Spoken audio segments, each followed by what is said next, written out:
This is how the rich stay rich. All this looks like to me, SpaceX is another one of Elon Musk's company. Obviously, they have different structures inside what they run into. However, this is just him borrowing money from his other company to put it in another company.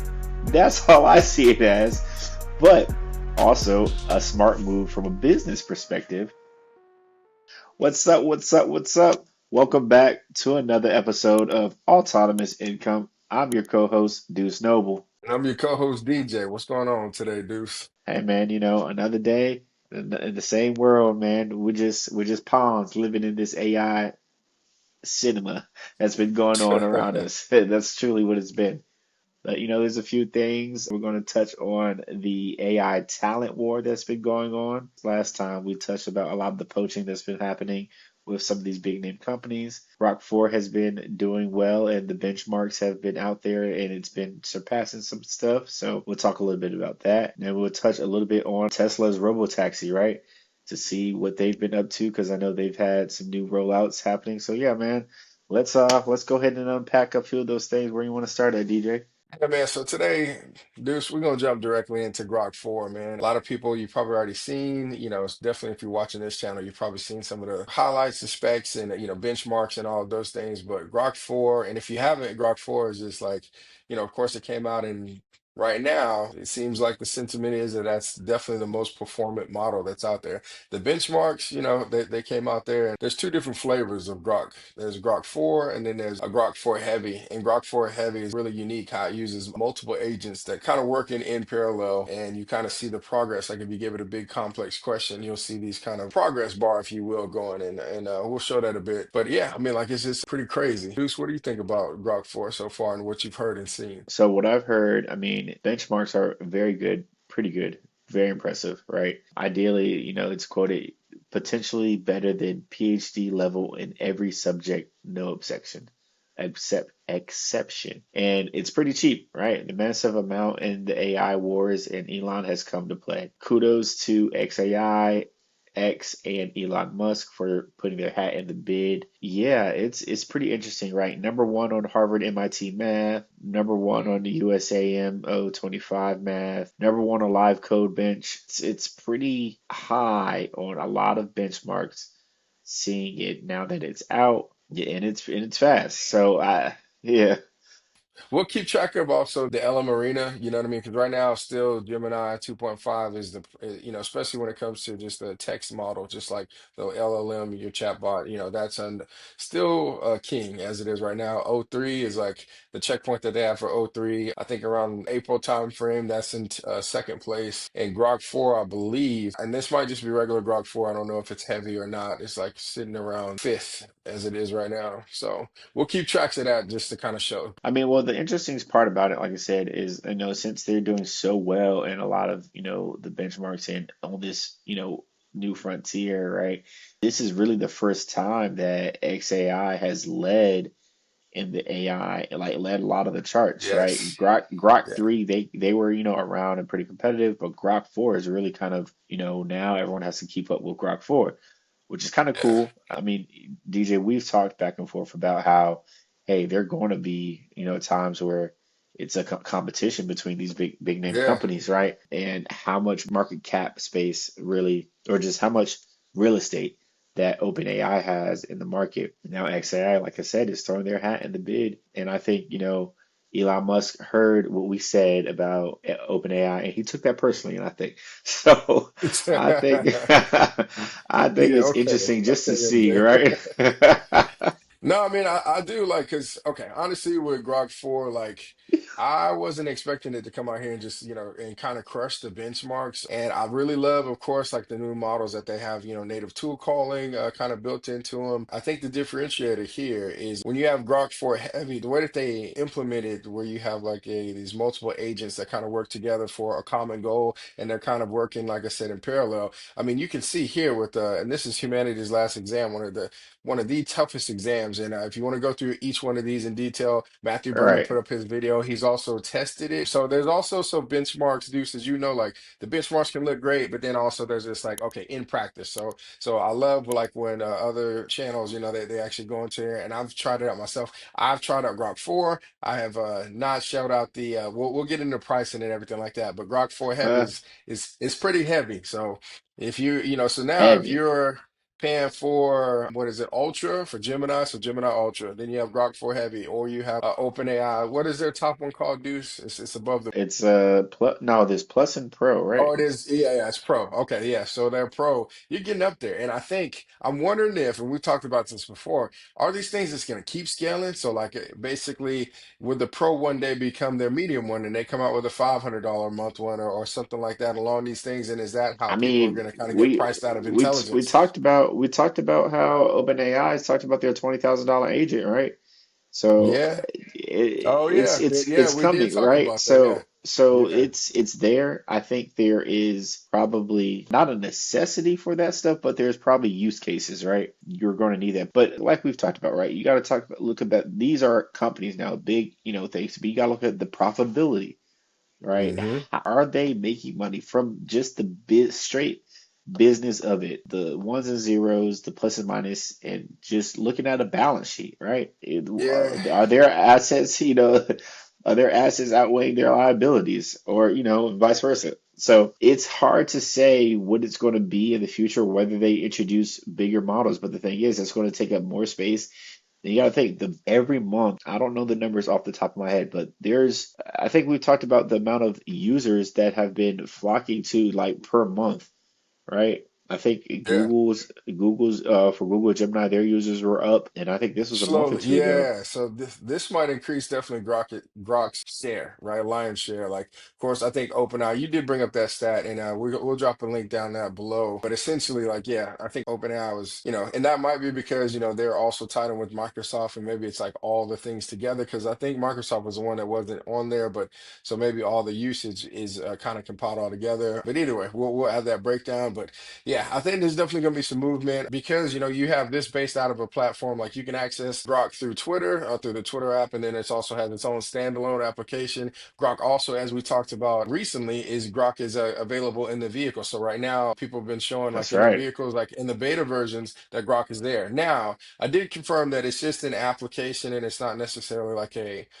full native integration, if you will. So it won't like, hey, Grok, take me here and it automatically drive your car there or anything like that. It's more so like how you can talk to a large language model now, basically like the voice models, how you can kind of have those conversations. But it does, That's I right. guess it can ping your location and address and all that. So you can ask it. If you check out Dirty Tesla on YouTube, they have a video breakdown where he's asking it, like, what are the good restaurants to go to close around them? And it's like searching that. So it does have some pretty good practical use cases right out the door. But yeah, just to get back, like I was saying before, on Grok 4 Heavy, as you can see here, different agents all trying to achieve like a goal. It shows you their processing time. I really like the way that they did the UI on this. So, I mean, I think they nailed it. So, what I'll probably end up doing, maybe I'll go ahead and bite the bullet. And so that way we can kind of show you guys what it looks like. But I'm still really using it on a daily basis, man. Gemini Pro 2.5 Pro. Like, I just think that's really competent. But I am, now after using Grok 4, it's just like it does make you kind of want to peek over the fence and kind of see what they're doing.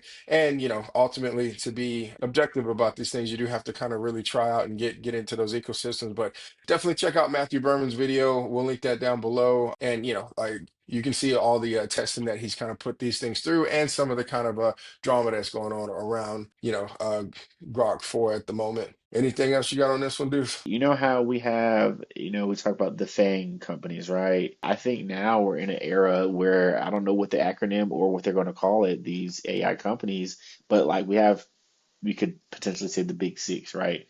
We have XAI, Grok, Google, with Gemini, OpenAI with their ChatGPT. We got Anthropic with Claude.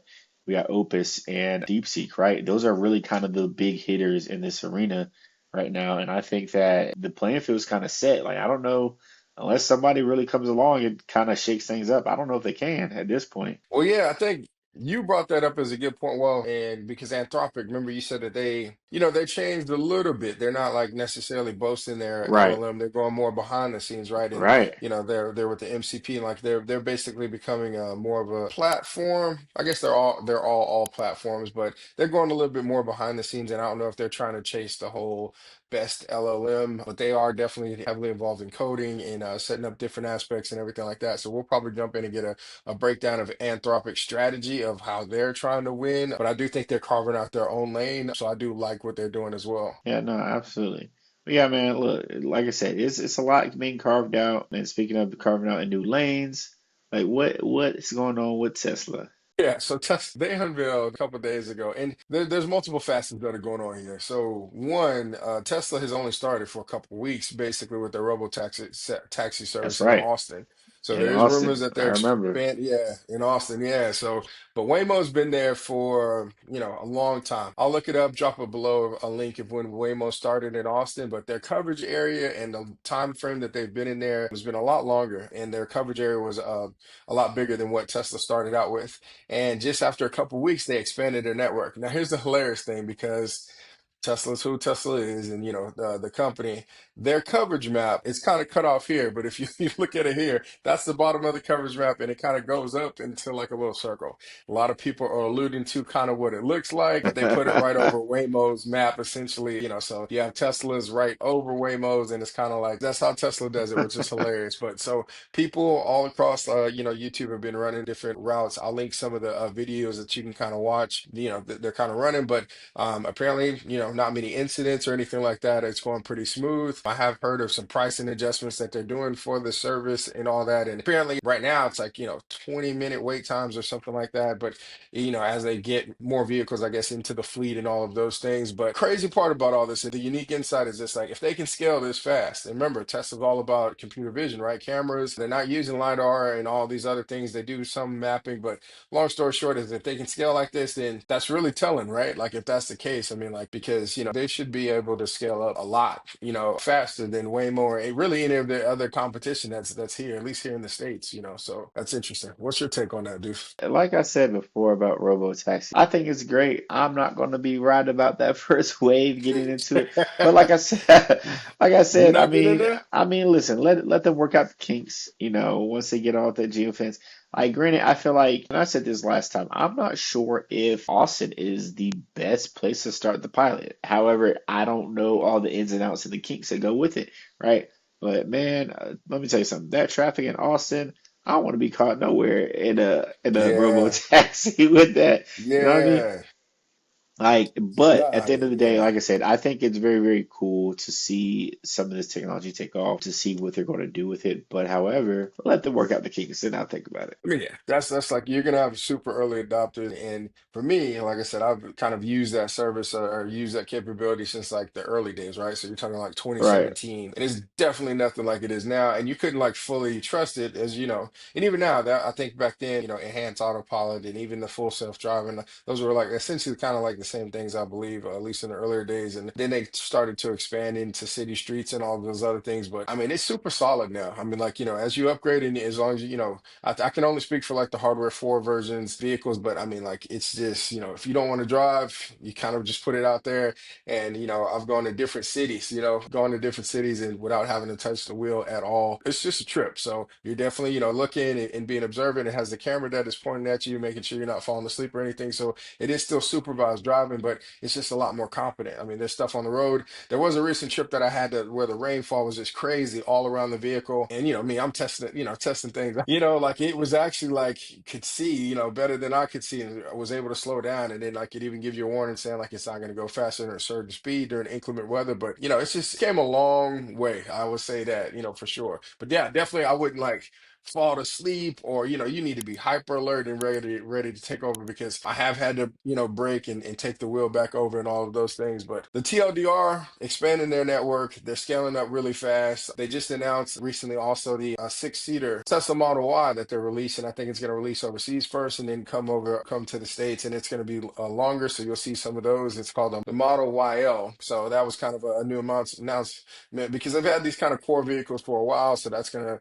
be something that's a little little bit different, and that'll be in a six-seater configuration because as they refresh to the new Jupiter model, that one only they only started initially selling that with 5 seats. So now they're kind of getting into a different market segment with this vehicle, and hopefully at a lower price point and getting stepping all the way up to a Model X. So yeah, we'll keep you My posted thing on is, all the it's like things. my thing is just like I'm glad they're expanding, the network and everything, and coming out with the newer models to kind of expand, their reach with it. But I want to see this, once they start expanding the networks, I need to see this like in a more of a higher use rate, right? I want to see kind of the ins and outs of it, and I hope they kind of show us that data, Yeah. just some of the metrics that they, bring to it.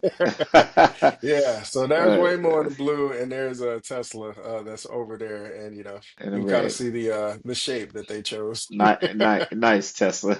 Nice, you know what I'm saying? That's what they chose. But yes, I do agree. So I think it's Phoenix. I want to say, and maybe in the Bay Area or something like that. Yeah, I we'll think I we'll remember report back reading on it. San Francisco Yeah, is coming next. yeah, I mean, yeah. but if we're continuing down the line of, XAI, Grok 3, Tesla, and, more of Elon Musk's company, it would behoove me to not to mention that SpaceX plans to or commits Yes. to invest 2 billion into XAI. Now, this is Why what, let me not? tell you something. Let Why me tell you not? something, DJ. This is how the rich stay rich. All this looks like to me, and like I said, I'm on the outside looking in. If you're not familiar, SpaceX is another one of Elon Musk's company, but obviously they have different structures and silos they run into. However, this is just him borrowing money from his other company to put in another company. That's all I see it as. But also a smart move from a business perspective. So I think XAI is having a $5 billion round, and SpaceX commits 2 billion of that. The startup has now have $113 billion valuation. Right, crazy to think about. XAI has merged with X, formerly Twitter, and it's been growing. Like you said, like we mentioned earlier, they really have thrown their hat in the ring as to being the big dog in this AI arena. So it's really interesting. I just want to mention, like, all right, we know you own all these companies and they're kind of playing with each other. Not only is Tesla already rolling out Grok 3 in some of the vehicles, SpaceX has also been using Grok 3 in some of its Starlink tools. So now we're getting to, in my opinion, some type of conglomerate monopoly around a few things of how everything is connected, right? Yeah, we're getting Man, I into. think you got to eat your own, what do they say? Eat your own cooking or something like that. I mean, so they're using the tools that are, I'm not mad at it. I think, that this I'm not definitely mad at happens. it. Yeah. Because you got to think like there's big companies like that would be like Google or Alphabet not using Google or there's all these things that happen between those and DeepMind and how its AI kind of plays in those ecosystem, and Apple and like I think everybody's kind of using their thing. I would like to let me re-articulate that. I think a lot of companies do these types of things where they invest from one of their companies in the other, and they kind of No, they do. work They do. these, However, yeah. none of these companies are what they are. If I can remember correctly, or maybe I don't, but if I can imagine correctly, this is how Skynet was built and the fall of Skynet started. That's all I know. John Connor, I where you got at, you. bruh? Sarah Connor? Where you Because I'm just saying, like, think about it. Yeah, We got SpaceX, and we got the satellites. We got Tesla with the cars, and we got XAI with, and all of it together. that's true. This is Skynet. That's all I'm saying, man. This is Skynet. Like I said, this how it was formed. This is where we going. Like I said, I don't hate it, but I'm peeping what's going on. You know what I'm saying? I mean, another one out there I saw on X the other day, some people were saying it could be, they were saying Batman Beyond, like he could be Batman. He's a billionaire, and they were talking about the futuristic Batman that had all the, futuristic gadgets and all that other stuff. So maybe that's more on a utopian thought, like, hopefully if it goes like, that direction. But yeah, I mean it is interesting to see. I want to see how that kind of unfolds, as you kind of see these investments in each one of these different platforms and ecosystems. But, people are competing in this space. And like you said, I mean, there's just a lot of money being kind of invested into startups.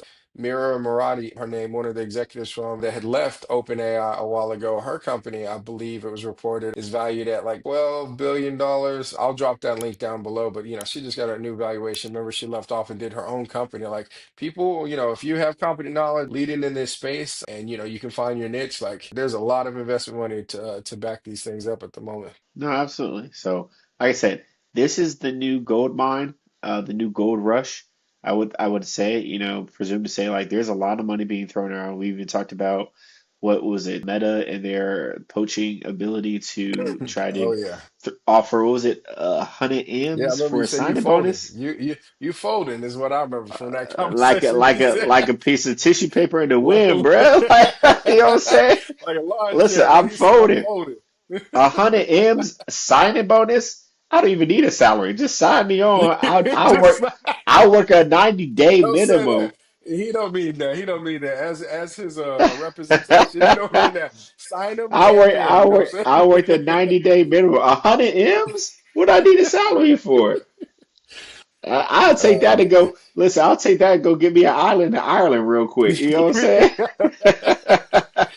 That is Listen, hilarious, man. Yeah, it's look, getting but wild out there, man. but in lieu of that, like I said, this poaching war is real. This talent, I mean, I would say we can call it the AI talent war is real. And then another one that's popped on the scene, Google, right? Google hires Windsurf's CEO. And not only that, they're in a deal for 2.4 billion to take most of the technology from Windsurf, which is a AI coding company. And they're just Which is crazy. I really want to get to the what happened with OpenAI because as we reported, and it was reported out a couple weeks ago, it's like they were in a deal and OpenAI was apparently going to buy Windsurf, and because a lot of people wanted these, like there's Windsurf, Cursor, and some other, I forget the name of the other big player that's in those field, and I think Amazon just came out with another one, with their own, which is currently free right now as well. But long story short is they had it seems like it was like done and then all of a sudden it just fell apart and then now Google seems to kind of come and they're just gutting all the talent from there. Yep. Cleaning up, look, and only to advance their deep mind agentic coding framework, which I get, like, okay. But man, when I tell you, like I said, it's a cold world out there. These companies, great companies, but they're getting swallowed up by these big fish. However, for a premium price. Like I said, there's money out there. 2.4 billion ain't nothing to sneeze at. You know what I mean? No, not at all. And Google got it in cash, Yeah, cash and it money. says, as reported here on CNBC, Google's not invested in Windsurf, but the search line will take non-exclusive license to certain Windsurf technology, My bad. My Google didn't like according to Meta. that. My Google But didn't yeah, like that. Google's paying 2.4 billion, so that is a lot. So, I mean, like I said, Google is not the only one doing this. Talked about Meta doing this, of course, as well with some ex OpenAI employees, but Hmm. Meta's also done this with other startups. Google has also done this with other startups. Everyone has done this, right? It's Yeah. just like now a lot of these talent war deals are getting real splashy, real big headlines, real big ticket prices, okay?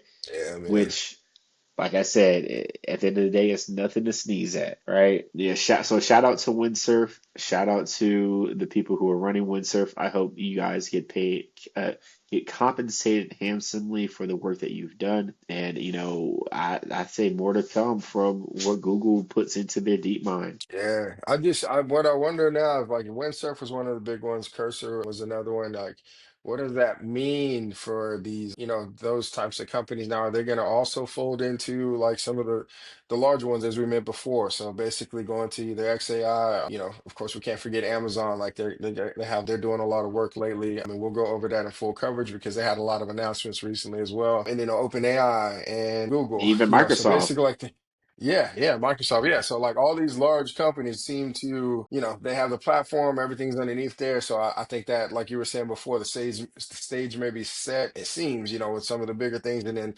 how do you not get just crushed underneath that? Like, so basically, if the company just says, okay, now we want to do this, and then boom, there goes your whole startup. So you got to be very smart about like how you plan on building your own scaffolding and kind of like, making your own way out of those things. So Look, let me know, let us know. Look, like I said, this business, so the business of it is very, very interesting from just an outlook perspective. Like all the numbers being thrown around, it's a lot of numbers, right? But then when you get into the nitty gritty of the actual technology, man, it's crazy what's going on right now. And I think there's a few silent wars that are happening, right? Like I said, we have the talent war, we have the AI benchmark war that's been going on, whether it's local to the US or we have it internationally too, right? With everything else. But there's been some interesting stuff happening in the playfield. So my question to our listeners out there, like in our followers, let us know like which headline interests you the most and why, or if you want us to deep dive a little bit more into some of these companies, because right now the business of it is spicy. it is, man. It is. Make sure to like, share, subscribe, and all of those things. And like I said, definitely digging deeper into all the new things in anticipation also for ChatGPT 5, which is, apparently on the horizon. They say maybe as soon as this month. So there you go, Deuce. I think remember you said that every time somebody else comes out, here, OpenAI is already ready I with that. told you they don't want to be behind too long, right? Yeah, They yeah. and I think it's almost like they do it on purpose, right? They wait for someone else to make a move. They're like, okay, cool, we got it already. We bet. Yeah, so yeah, man. Like as always, y'all like, comment, subscribe, and share. Follow us for more. We'll catch you on the next one. Peace. Peace.